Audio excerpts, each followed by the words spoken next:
আপনারা এবং আমরা আমরা সবাই মিলে এই দেশটাকে গড়তে চাই।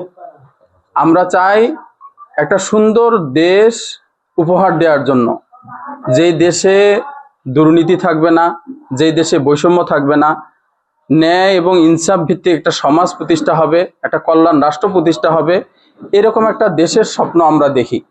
নিঃসন্দেহে আপনারাও এরকম দেশেরই স্বপ্ন দেখেন।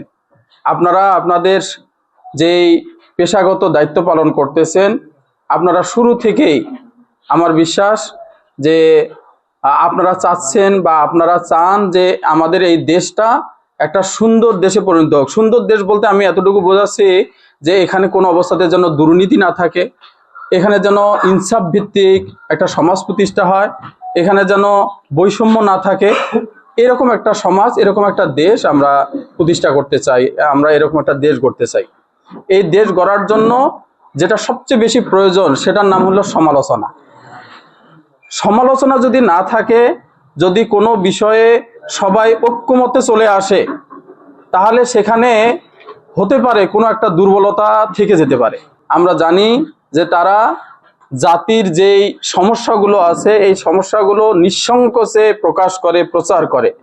আর এই প্রকাশ প্রচারের মাধ্যমেই আমরা সংশোধন হতে পারি, আমাদের গ্যাপগুলো দূর করার জন্য চেষ্টা করতে পারি, দেশের জাতির যে যে সমস্যাগুলো আছে এই সমস্যাগুলো সমাধান করার জন্য আমরা উদ্যোগ নিতে পারি।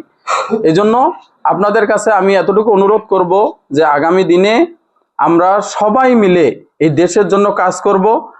আপনারা এবং আমরা এর মধ্যে শুধু এতটুকু তফাৎ থাকবে যে আপনারা ভুলগুলো ধরায় দেবেন আর আমরা সেই ভুলগুলো সংশোধন করে সামনের দিকে এগিয়ে যাব।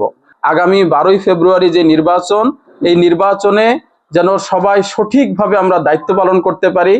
আমরা যেখানে যতটুকু প্রচার প্রয়োজন অতটুকু যেন করতে পারি। আমরা যেন কোনো অবস্থাতেই কারো ব্যাপারে বেশি আর কারো ব্যাপারে কম এরকম যেন অবস্থা আমরা না করি। এই বিষয়ে আপনাদেরকে আমি অনুরোধ জানাচ্ছি।